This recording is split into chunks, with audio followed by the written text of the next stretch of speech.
Welcome to this short video introducing you to the logic of the Strategy Implementation Management Tool, or SIMT. The logic of the tool is rooted in the will to connect a strategy or a plan to what happens in the reality. So as you can see here, we have two panes, and one of the panes represents the strategy and the other one the reality. Let's look into what the elements of the SIMT are. On one side, we have the strategy, which is most often of some sort of plan of action, which contains activities, which then is decomposed in targets and some sort of implementing agencies or institutions. They all have a temporal assignment, so meaning they have a timeline for each of these activities and some sort of priorities. So these are the activities that are planned out over a certain period. And they have what we call a plan of action and a series of actions. The actions of this plan of action represent the strategy side of the tool. On the other side, we have the reality, and the reality is messy, as we know. We know that there is investment projects, donor projects, there is data collection, reforms, trainings, and so many other things happening in the reality. What we would like to do is translate those tasks or initiatives that are happening into the plan of action to see how much they actually contribute to the implementation. So if we dive deeper into the relationship between these tasks and the plan of action, let's look at the calculations that are used by the SIMT to estimate the level of implementation of the plan of action. As I mentioned before, we have the plan of action on one side, and then we have the tasks on the other.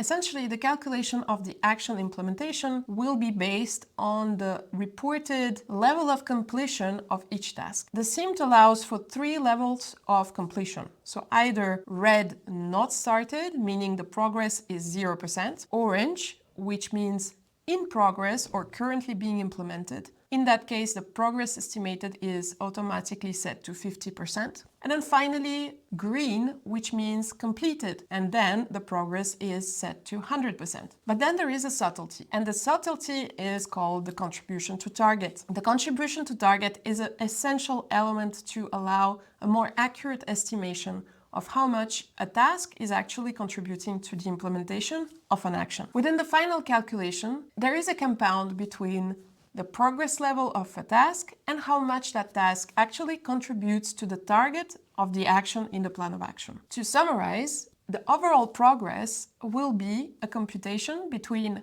the progress of all the tasks contributing to that action, as well as their contribution to the full target of the action.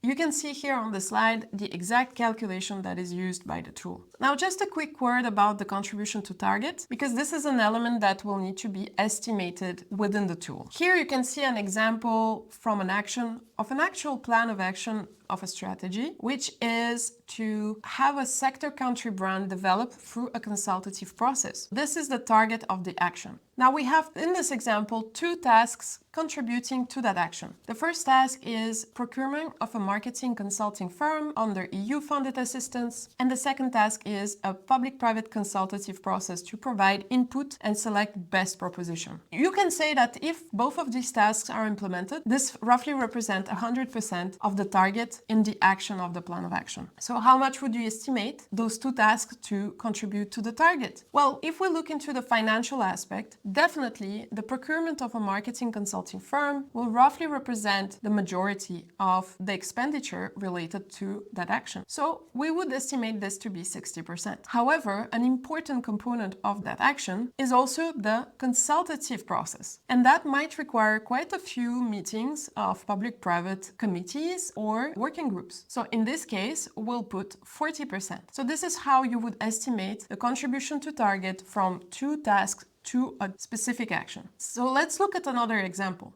We have, in this example, a target under another action, which is at least 3 banks introduce credit scoring models suited to software businesses. Definitely an action in a software sector strategy. So here we have just one task, which says technical assistant to support the SME development bank to develop a new credit scoring model. There is one single bank here that is involved in this activity. So we can say that this contributes to a third, or 33%, to the full target. Let's look at a final example. In this action, we have a target that is a voucher award criteria established and rolled out, 6,000 SMEs trained, at least 40% of trainees are from rural areas of the province, and at least 35% of the trainees are females. Then we have a task, which is 599 agribusinesses assisted with training on business management, marketing and branding and outreach program platforms, and contract farming outsourcing production. So in this case, we see that we have definitely a quantitative indicator that can be easily calculated. We have about 600 agribusinesses that are assisted based on the 6,000 target in the action. So that already represents about 10% of implementation. However, an important aspect of that target is the voucher award criteria established and rolled out. In this case, this was not done. So we could estimate something less than 10%. Of course, this estimation is not precise, but it will give a rough idea of how much this task contributes to the full target. There are many other variations of contribution to target, but basically you will see that this is on a case-by-case basis, and if there is quantitative indicators or quantitative aspects of the task, this will help you with the estimation of the contribution to target.